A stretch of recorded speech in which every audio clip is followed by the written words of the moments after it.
important, first of all, for the students themselves to understand like the reason or the objective behind creating all these things. And then we will slowly guide them, okay, since you know what you want, because it's very important, first of all, the creator itself must really know what they really want, like what is the exact directions they actually like heading towards. That in that case, like all the things that they're going to further create will have a purpose of like why this character exists. So I think these are the perspective we always encourage students to think about that. So meaning to say, we don't want students like, oh, I create these things just, oh, because I think this thing looks very cool. But why these things, like you want to create these things? So I think in our syllabus, we constantly ask students like why. We always question them until they can able to answer, or that it proves that they really know what is the things that they actually creating. So I think this is one of the way how we actually lead students to think more. Okay, so I think in our syllabus, yep, this is the way how we actually inspired students to think more about it. Thank you. And just to go back to one of your slides, brought up the younger generation, which was the obvious answer. However, if we're going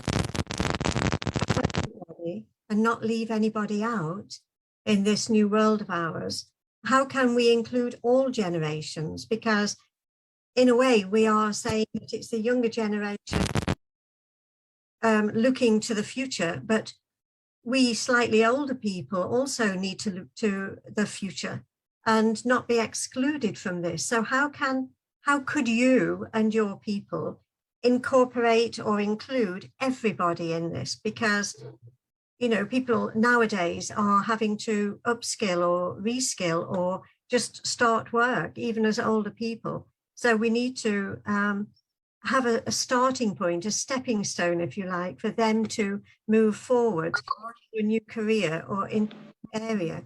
So are you looking at youth per se, or are you looking at new people within this industry?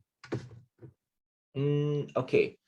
For me, I would say that what I try to emphasize here is because, first of all, I'm running this multimedia training college.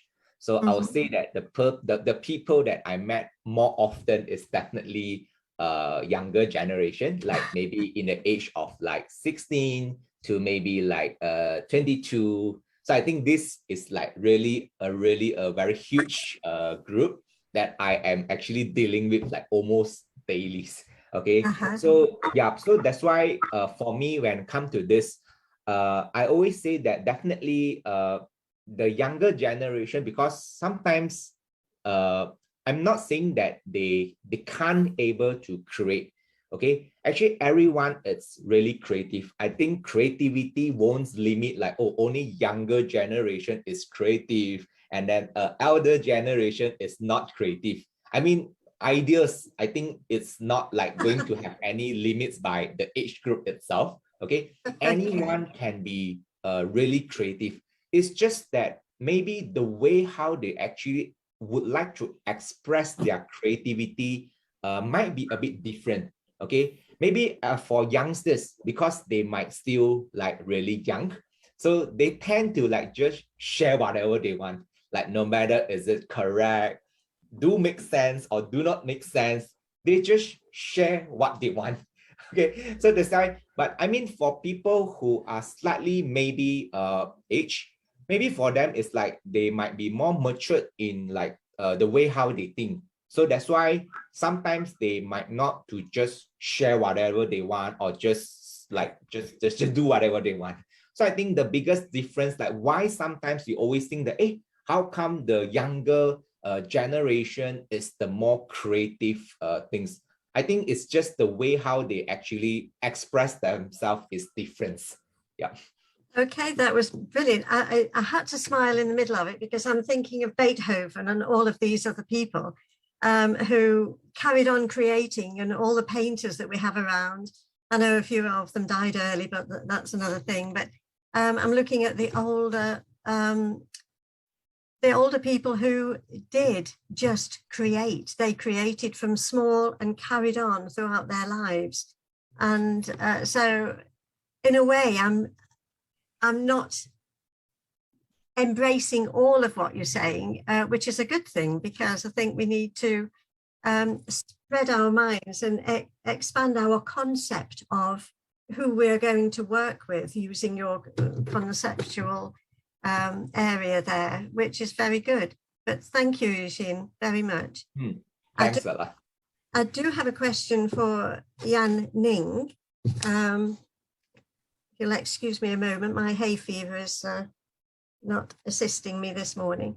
And this is Yan Ning there? I think she stepped out for a moment, so I'm not sure if she's back. Is she back, Tech, or? Are you hearing? Yeah, she's back. Hello, Yan Ning. Now I have a question for you. And really, it's how do you deal with any animosity which may arise from your views of colours and the pictures that you use today? So I'm asking, does everyone agree with you, or do people have varied views on those stories that you gave? I'll leave it for you. Right. So some of the stories I gave, I think in everything, especially in the media world, there's never absolute right or absolute wrong. That's the fun thing about game. Whatever game we create, whatever show we create, even though they get the highest rate possible in the history, there will still people not enjoying it. But that's the fun about it. Yeah. How do you deal with that? Excuse me, if the people, thank you for muting your microphones. So how do you deal with any animosity? Right. Yeah, so how do we deal with legally, it? Just you. How do we deal with it? No, how do you, not we, you. Okay, how do I deal with it? I think the question just now is it's very interesting in saying that the story I told just now, or the example or references I share, some people might have different opinion, but I feel that, and how do I deal with it? I feel that this question applied not just the story or the references I gave just now, it applies in everything we do in life. For example, whether do I send my children to this school? That one decision, there's always a lot of different opinion. Or should I have dinner here or there tonight? There's maybe different opinion from the family member. Yes, so how do we deal with it? Yes, let me just bring you back to the question just because we don't want to run over. But it's how, if you get feedback that is not wonderful, right, how do you personally handle the feedback that you get? Yep. Let me put that a little plainer. Right. So if I were to say that in personal life, if the feedback is for the personal decision, I think it's totally up to us and back to ourselves what we want. But if it's for work, if it's for something that we need to publish, then we need to make decision based on data and fact. What should be published? What can sell better than the other? So those will be then commercial decision. But if it's personal life as fine art artists, then we should always come back to our core. What do we want to do? If I answer your question. It almost does. So that's really great. Does anyone else have any other questions? Okay, I have a question for both of you. Since your, education is really a very powerful tool, and certainly there are many ways that can influence and shape all of our mind based on the history, where in the European country, they use fine arts, then we use music, we use multimedia. For now, of course, it's because of the technology. So we use multimedia art. So my question is, what if the student could not get any idea? He is basically, I would say, not so good in creating. Okay, he's not so good in creating. So how do you help this kind of student in order for them to get inspired? Right. I feel that we did questions like that is not unusual for us. There are artists or students or talents that love the content of creating animation or art or games and stuff like that.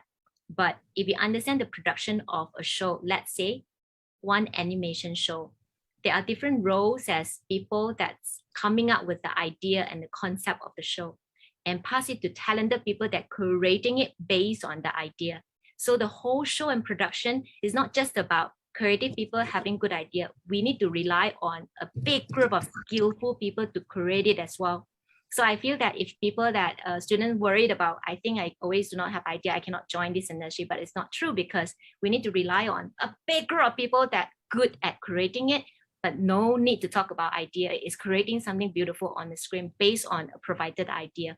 So the two answers here is that if you want to cultivate creativity, there are several things we need to do to cultivate creativity, such as, you know, practices on how to think out of the box, how do we practice to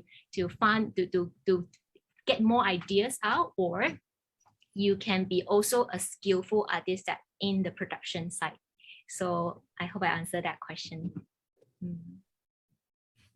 Okay, so in other words, it simply means that if, let's say today my creativity, just put an example, let's say my creativity, not the capability is 0. So what I need to do is to master the skill of, like what you mentioned, is perhaps in a production house, I will probably have to do some kind of, let's say, designing or maybe modeling, or some kind of, I need to keep on practicing that particular areas, then I would have chance to get excel in such in this industry. Am I right? Those are very important roles as well. It's Okay. not less important, that's for sure. If Jin, if you have anything to add on. Yeah. So come back to these questions. Like, if let's say some students might like, okay, I really want to create something, but I see myself as not really a very creative person, but somehow I still really hope that I can come up with something. So I think this is something like quite often happen in our lecture. Okay, like sometimes when we let students, okay, let's do something, then let's everyone brainstorm, share with us what is your idea. Yep, it's a very normal that there will be like a small group of students like going to tell the lecturers like, sorry, I don't have any idea, I'm really blank right now, I don't know what should I draw. And then I look at my classmate, hey, how come my classmate have so much of idea, they can do all the things like beautifully, but for me it's like I just like really freeze, and then I don't know what to do. So when come to all this kind of situations, usually I would say a creative person's, actually it also depends on how much things that actually this person experienced before, and like how much this person watch or like get inspired. Like for example, if let's say some people who like never ever play any games before, then you ask the person like, hey, let's create a game, like what ideas do you have like come to creating games? I would say that it's quite normal that this person's like, first, I don't really know what is game. I never have this kind of experience. Then how am I going to be like so creatively come up with something creative? So I think this is something quite usual happen in our classes. So I think the correct way is like, if you want someone to create a nice movie, first, how much movie had you watched? How much movie related topic that you have experience with? So I think it's quite normal that we can't, I mean, I will say that nothing is like really 100% new, 100% creative in this world right now. Like, even though you talk about music, even though you talk about animation, movie, games, all this kind of like creative content, it's like maybe this creator get inspired from something he watched before, and then like maybe this person played this game before, and then how he actually tried to like merge or modify some of the content to something even better, and then start to add in a more personal idea, personal concept to make the whole things like really a different new products. So I would say that when it comes to creativity, for us, it's not like you really need to come up like something 100% new, which I would say that is quite impossible like nowadays. Okay, yeah, this is what what we experience in our lecture. Yeah. Thank you very much, Xin. Any more questions for Xin or Yan Ning? Then I think it's coming up to 10 to 11. I'm not sure if Guha is ready. Good morning, Guha. Good morning, Dr. Pamela. I am all ready, all set for it. Good. Lovely to see you again.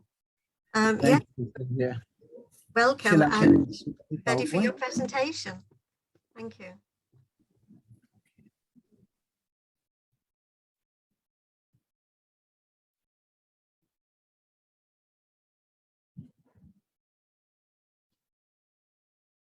Okay. Have a good day, everyone. Greetings from Pakistan. This is Gohar Pirzada, and I work with within the TVET sector. I've been working for the last 2 decades, and currently I'm working as the CEO of STEP Institute in Pakistan, based in Lahore, and I'm also the chairperson of STEP Skills Development Funds, which is SSTF. This is a not-for-profit organization. Today, I'm going to present a research study that we did titled Potentials and Challenges of Inclusive Green TVET Mindset in Pakistan. It was a qualitative research study, and I'm very glad to share the findings and the processes, the methodology, what we learned from this research in the forum today. And before I start, I would want to thank and appreciate Ms. Yan Ning Tong and Mr. Jin. It was they presented an excellent idea, and I quite like the way they presented the games and the stories from the fairies world. So I am probably taking you from the fairies world of Cinderella to the hard realities of the part of world where I come from, Pakistan. So we believe and we know that education is the most influential tool in creating awareness and change in the society. And we also believe that the TVET sector, specifically having the 3 pillars of the KSA approach, knowledge, skills, and attitude, has a potential of even performing more than the usual one. The world today is already so fragmented due to geographical boundaries, cultural conflicts. We've had, unfortunately, wars going on. It's a race going on for resource capturing and depletion, environmental hazards being the top of the list as well.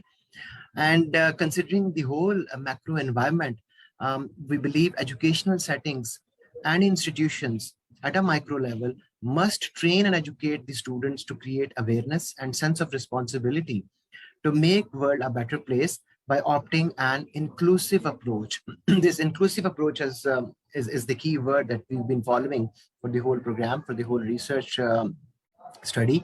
And this was done in order to develop an eco-friendly attitude. TVET sector can contribute its vital role in evolving and changing the mindset of society. And when we talk about TVET, we know as per the UNESCO's vision for TVET, if we believe education to be a key for development sector, we take TVET as the master key that could be helpful for dealing with issues like poverty, unemployment, inequalities among genders, and a sustainable lifestyle and conservation of environment as well. And therefore, we believe an inclusive approach for TVET is helpful in developing skills and sustainability, especially among the marginalized groups of the society. When we're talking about the marginalized group, the group that we took for this research study was the transgenders community. And it is quite coherent that in the last session, last presentation, we were talking about different colors that are associated with either boys or girls. So we are moving a step ahead further in the way that we believe the gender equalities for transgenders as well, which is the most marginalized community in Pakistan. Eco-friendliness, the second point, the second domain of the research, is considered among the main goals of the TVET sector, since it is not providing education and skills development, but training learners, teachers, industry, about the importance of developing an eco-friendly culture.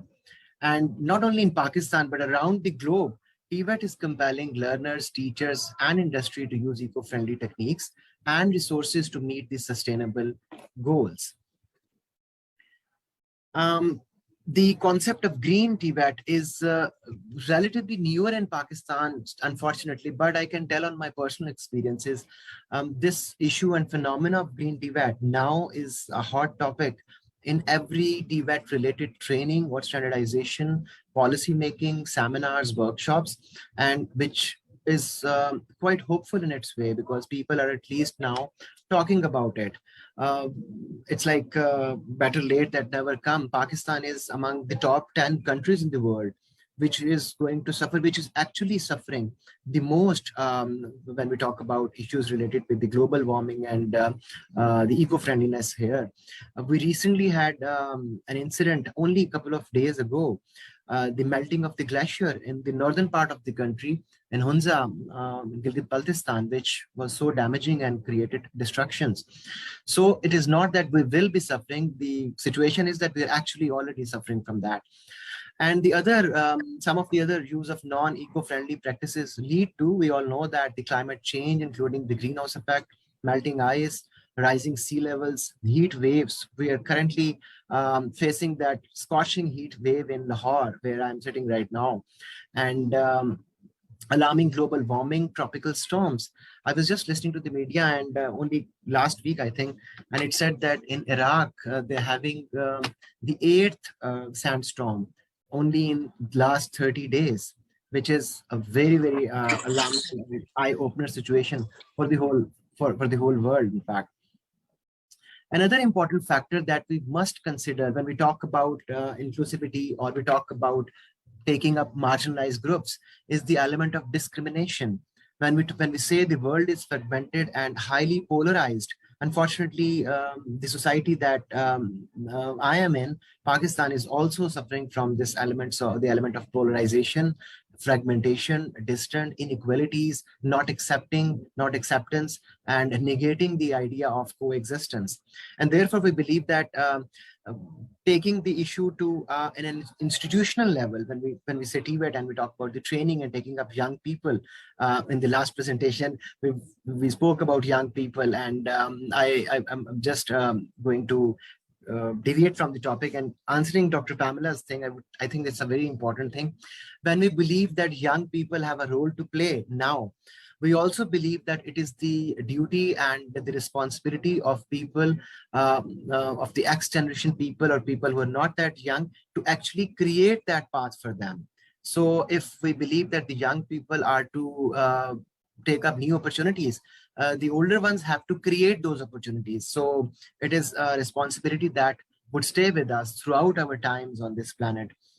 So the discriminating and racial behavior in the educational institutes and workplaces have adverse impact on the mindset of people and the community at large.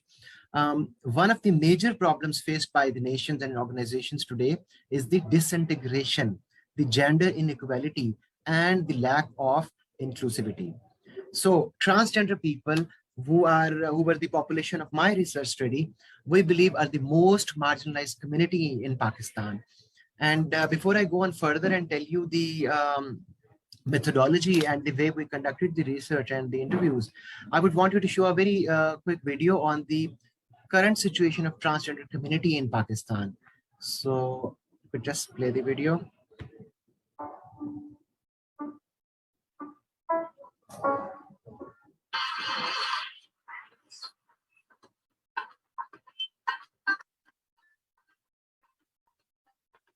Across Pakistan, 100,000 transgenders live as outcasts in society, surviving mainly as street beggars, dancers, or prostitutes. They're tolerated by the rest of the population due to superstitious beliefs that they can curse people with bad luck. I don't believe they're born this way because we study medicine, we're in medical business, right? So we know the chances of this, it's 1 in 100,000. So it's quite rare. अक्सर मैं देखता हूँ रात को सन्नाटों में ये लोग खड़ी होती हैं बहुत ज्यादा खूबसूरत लड़की का रूप धार कर और वो लोगों को जो एंटाइज कर रही होती हैं और इस तरह माहौल खराब हो रहा है इससे। अच्छा, मुझे लगता है कि जो हिजड़े होते हैं वो सही नहीं होते हैं, मतलब बने हुए होते हैं। प्रोफेशनली इन्होंने अपना एक बना लिया है मांगने का तरीका, मुझे नहीं लगता कि सही होते हैं। प्यारी बाजी प्रयत्न दे नन्ना बहुत तेला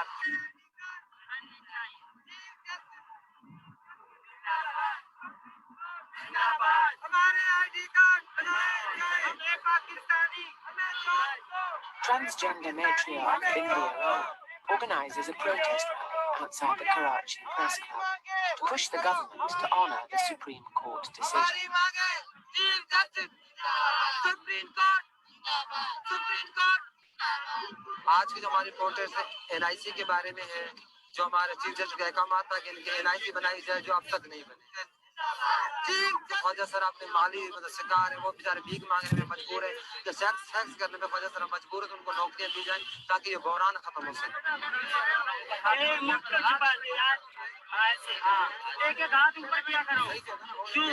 मैं एक पाकिस्तानी हूँ, मेरा भी हक बनता है कि मेरा कार्ड हो, मेरी कोई शनाख्त हो, मुझे कोई जानने वाला हो, या मेरी कोई पहचान हो। चलो और किसी चीज से नहीं, वैसे तो लोग कहते हैं ख्वाजा चला होता है तो कार्ड से तो पहचान हो। हमें भी एनआईसी चाहिए, हमें भी जॉब जन्म चाहिए। हमें Pakistani. Maggie is one of Karachi's best-known transgenders. आज भी इतनी सारी ख्वाजा सर को देखकर मुझे बहुत अच्छा लगा कि हमारी भी दुनिया है, हमारे भी लोग हैं, हमारी भी कोई पहचान करने की, अपने हक के लिए लड़ने के लिए आई, लेकिन एनआईसी की बहुत ही सख्त जरूरत है, इसके लिए मैं मुशायरे में।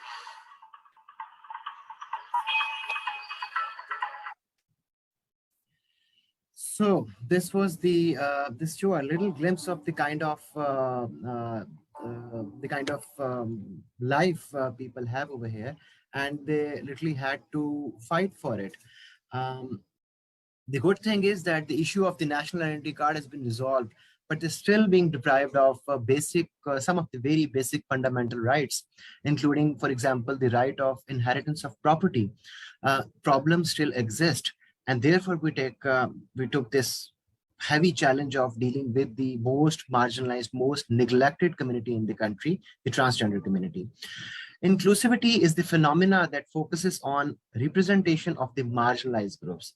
The research has told us that it talks about the direct inclusion of the marginalized groups of the society in any process to maintain balance and remove any disparity. The existing research also indicates the community building and harmony could not be achieved in a fragmented society. And in order to create a place worth living for all, we must include everyone in it without considering their caste, creed, color, gender, race, origin, or the nationality. As I mentioned, the population of the research was the transgender community, and basically it was a project. The study was taken as a case study. The case study was based on the project where STEP has worked with other organizations as well under a British Council's DICE project. And the idea was to train 15 transgender participants for a 2 months training.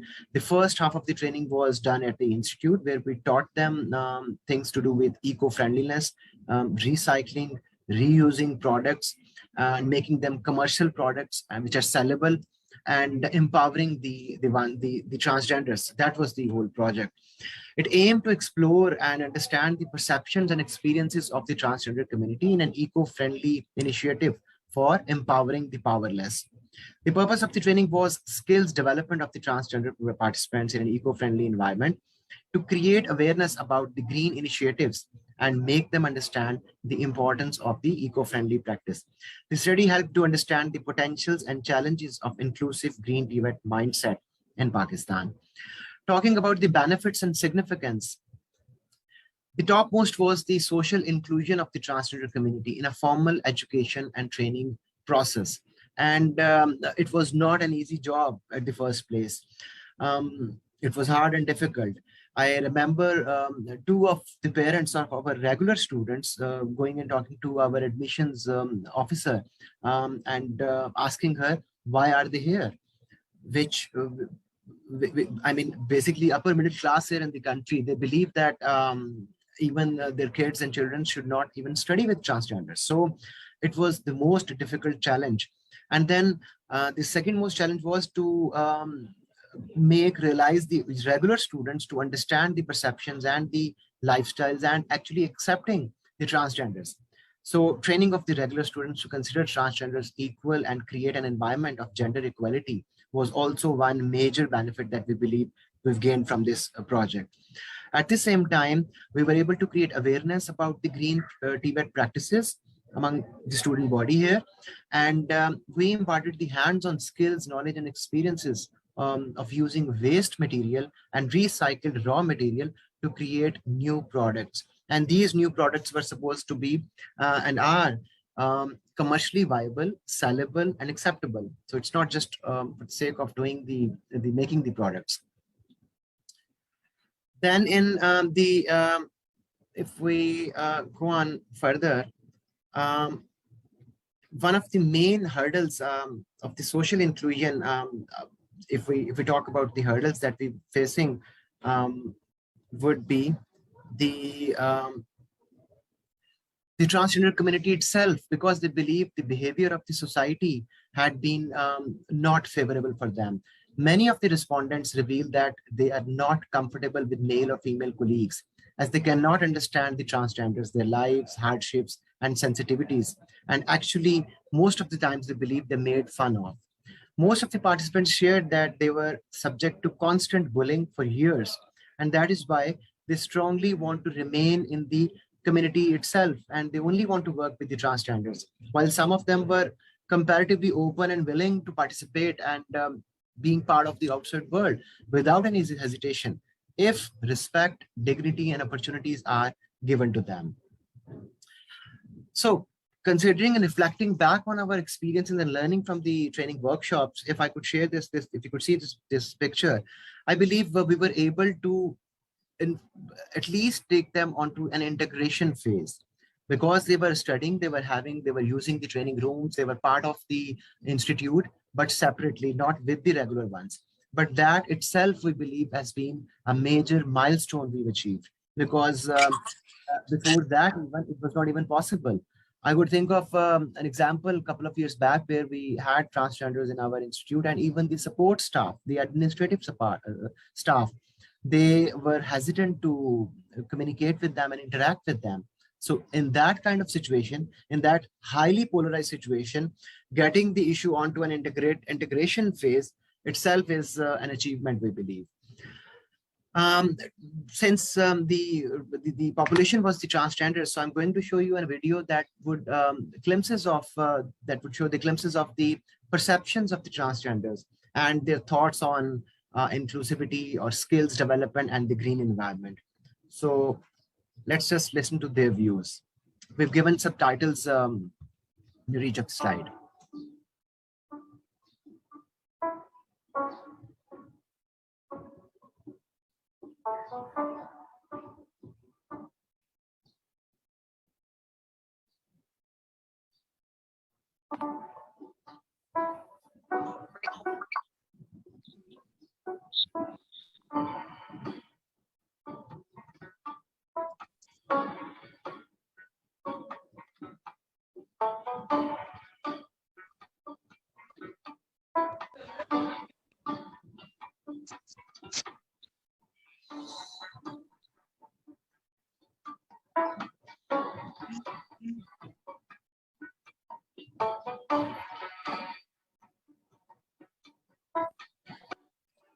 मेरे ख्याल से break हो गया।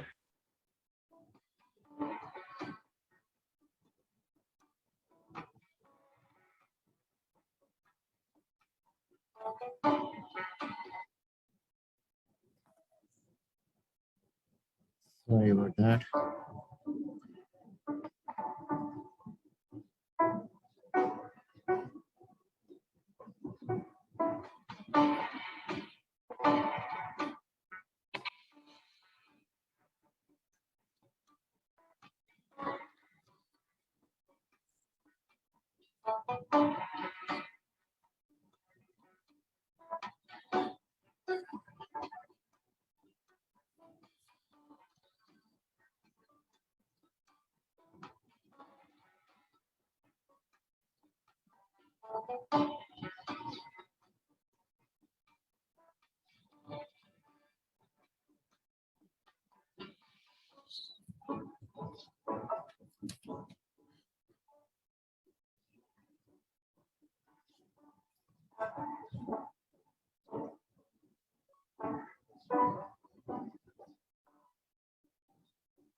Right. This is what the participants of the research had to say.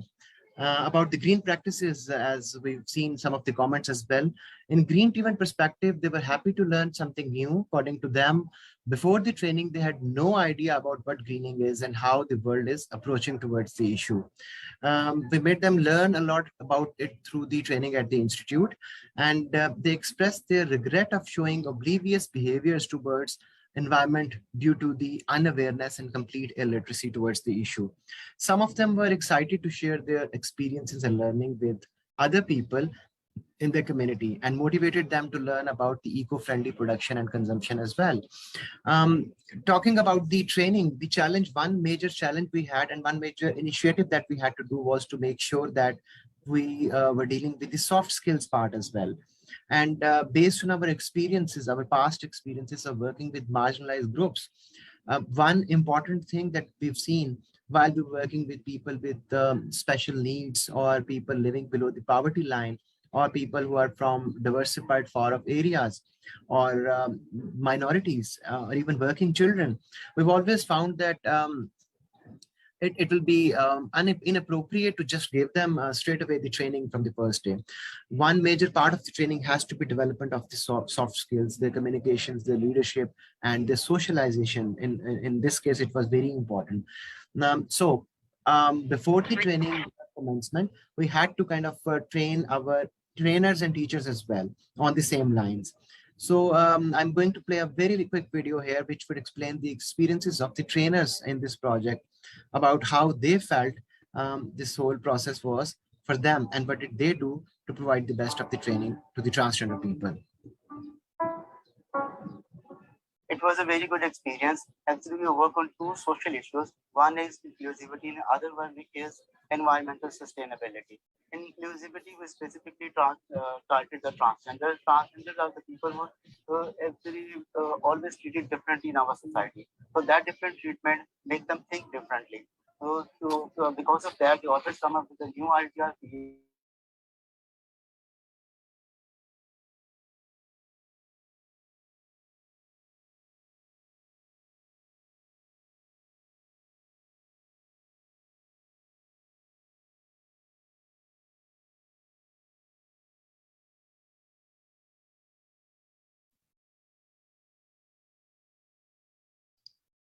I think he has a technical problem. Yes, I think the Yeah. video has stopped at the moment.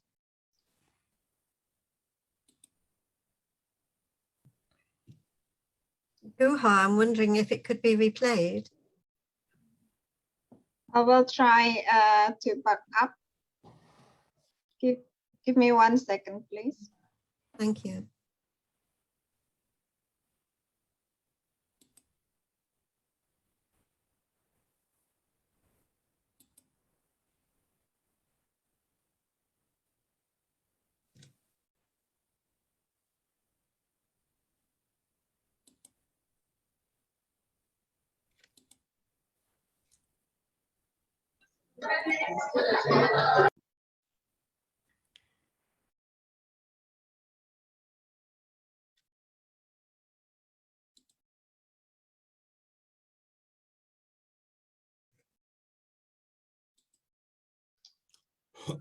You hear?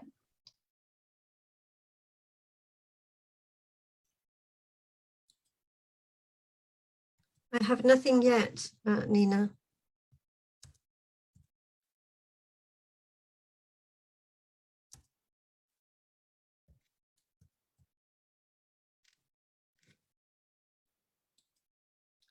We're just having a little pause at the moment for the technical hitch, everybody. So stay tuned. We will be with you. I will try again. Okay, so sorry for technical problem.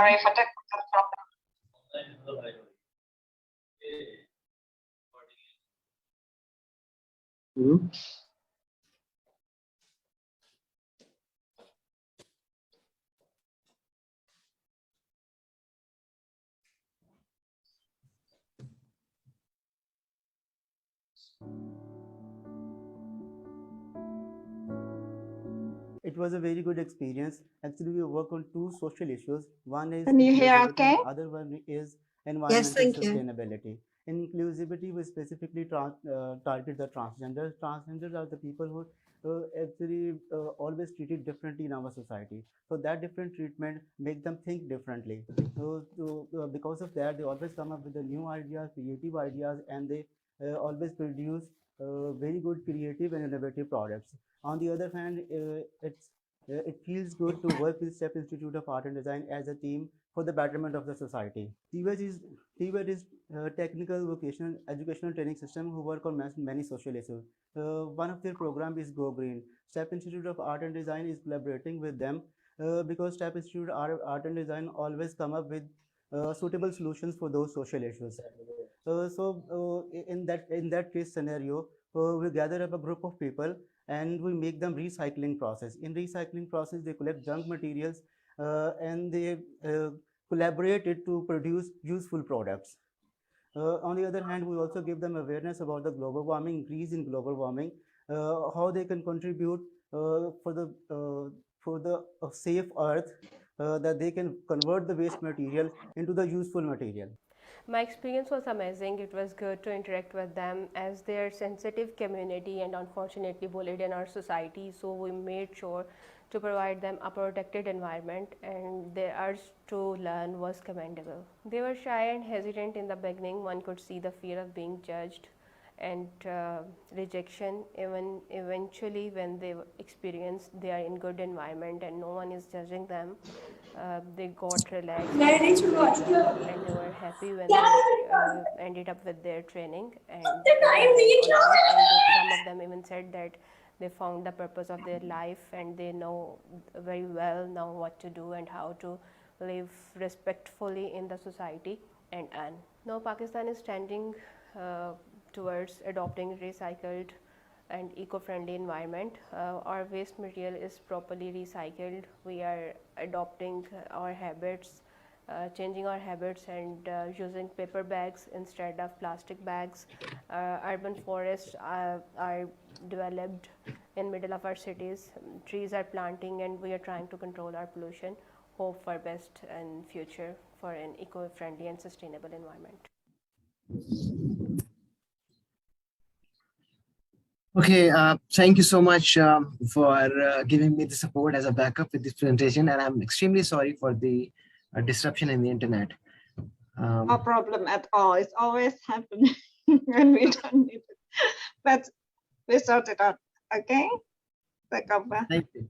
Yeah, I'll start from the point where we stopped, and I'm glad that you've already seen, without wasting time, you've seen what the trainers had to say when it came to the idea of how to deal with transgenders and how do we focus on the environment-related issues and trainings for them. Right. Moving on, we would talk, the talk that we had from the trainers was about eco-friendly culture, and the discussions and the findings of the research suggested that TVET institutes can develop and train a workforce. It was not only just to make part of the curriculum and just to create awareness for individual people, but to create a workforce with eco-friendly techniques and practices. A country like Pakistan and the current state that we are at the moment would only progress leaps and bounds if we create this as part of the major training objective. The industry-academia bond can share information and knowledge to develop this workforce with sustainable development mindset. And this research, although at a very limited scale, but the project actually proved the point. It also helped us in getting confidence about the statement that TVET institutes can lead several greening campaigns, teach study environment friendly practices, engage industry personnel in greening TVET, and change agents' mindset through inclusive learning environment. When we talk about bringing in change in a society, we need people who have the mindset to do that. We need change agents for that. And being a TVET institute, I think that is the most relevant thing and target and objective for all the TVET institutes, not to just train people, but to create this mindset by creating this change agent workforce. And to remain relevant to the world, the challenges and the demand must be met by putting emphasis on the industry revolution.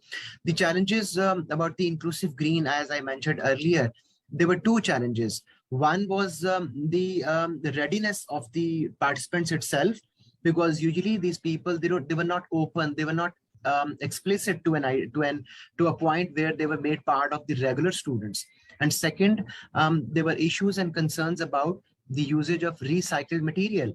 Our project manager had to say on this issue about the two major challenges that we faced during the training. And a very quick one for a video to for us to listen to what she had to say. Ms. Moini Saif is also the head of the faculty in the institute and the project manager for this training. While working on this project, we had to face several challenges. Out of them, two were most important. One was readiness to adopt eco-friendly elements, and the other was inclusiveness in education. Both were very important. What we did, we started with the program with eco-friendly recycled and reused fabric. Many people commented different views. They were like, why are we using these fabrics? Why this recycled fabric for the products? What is the value, especially the commercial value of this recycled fabric? We took it as a challenge.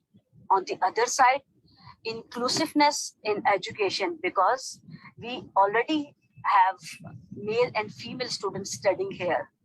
And that was very difficult for us to manage transgenders in the same system. We took it as a challenge. Again, that was the second one. So we adopted it and we overcome all the challenges. Alhamdulillah. So the two challenges, as I mentioned, were again the point of including them and reaching to a actual spirit of inclusion. To conclude the study, one finding that we got, very significant one, the study helped us in understanding the potential and challenges of inclusive green TVET mindset in Pakistan. This highlights various social behaviors and perceptions of society against one specific community, which is transgender in this research, and impacts of their behavior on the lifestyle and approach of that community. Moreover, the study highlighted a very special feature and shed light on the environmental perspective and raising the trained workforce that can combat the environmental challenges. The impact of the study was highly positive in both domains, and showed a pathway for future initiatives to investigate further aspects. Talking of the outcomes and of the project, and how much were we able to assess and progress in there. I recorded this bit for a social media for the same project, and I would want to play that part for you as well.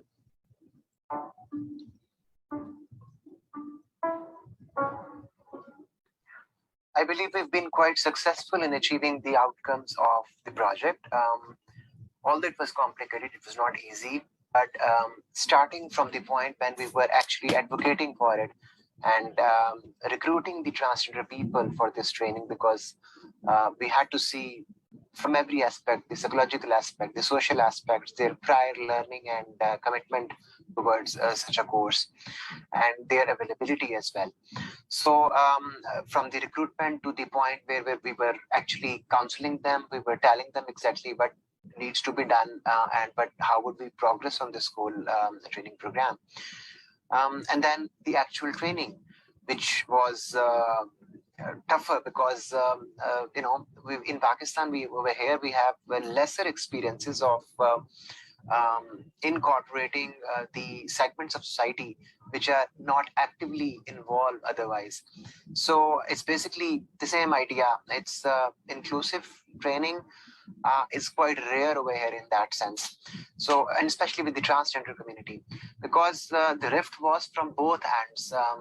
The regular ones, the regular students over here, they don't feel like studying with them, and the transgender people as well, they are not comfortable with in a normal environment to study with other people.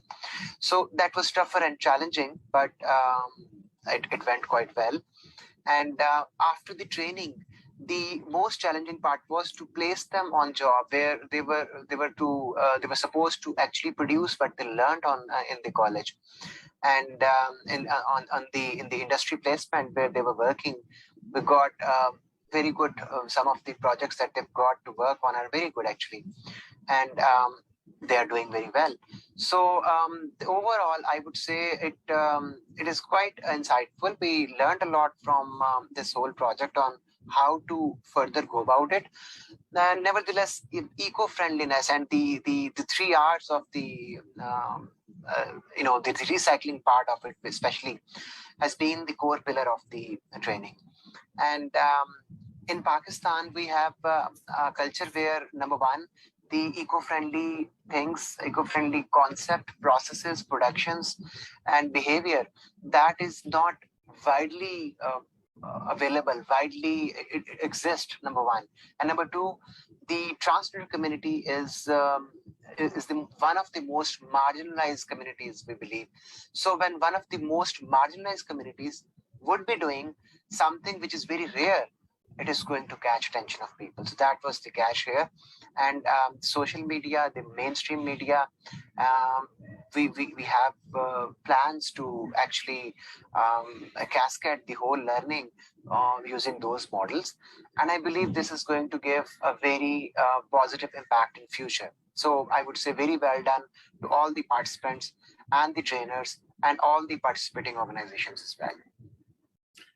Yes, that was a positive thing. And for me personally, if I could just add a comment here, it gave us confidence. It gave me the confidence and the strength to take up a further challenge in that way. And considering the past experience from the last couple of years, and now with this training, we were more committed to take this marginalized community on board with us as well. And I'm very glad that in one of the projects at STEP with the Faculty of Hair and Beauty in Melange Institute, we had we have the student, the first transgender who actually a student who's a full-time student, Miss Sonia, and she participated in one of the fashion ramps as well. So breaking the stereotyping approach here in the society, that is very motivating for us. And in future, we're planning, if you remember those 4 boxes, we're planning to move from integration to the pure spirit of to inclusiveness, where the green and the red dots are not in separate circles. They need to be in the same circle. This is it. I will conclude with the words: in the end, our society will be defined not only by what we create, but by what we refuse to destroy. And I'll quote the words of Dr. Gregory Geary here to conclude the presentation. Inclusion is a right, not a privilege for a select few. Thank you so much. And I'm once again sorry for the interruption of the internet, and any questions are more than welcome, please.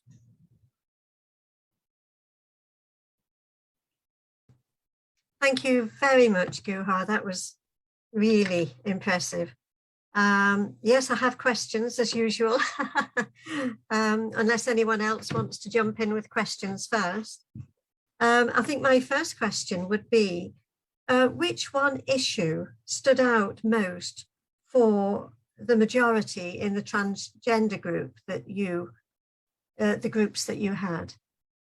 Which one issue? There must have been many to begin with, but was there a sort of denominator of those issues? Yes, very valid question, Dr. Pamela. And I would, in the past, had worked with a lot of other marginalized groups as well.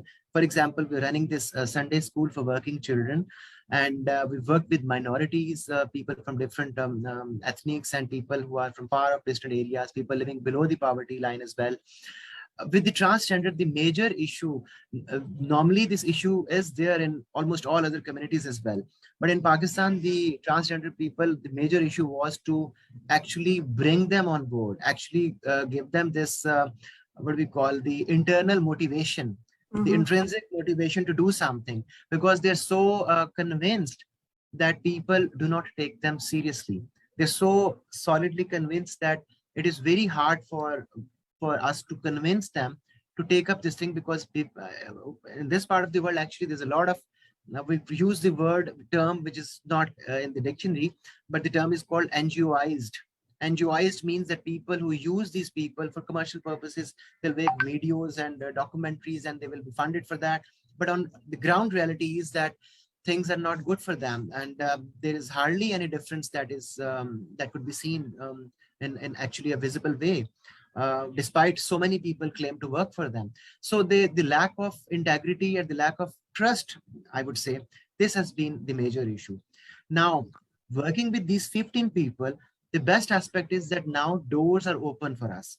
A lot more people are inquiring. A lot of their community members are inquiring. And I just gave you the example of Sonia. We now are recruiting, we're now thinking of recruiting more transgender people in our mainstream classroom, mainstream courses.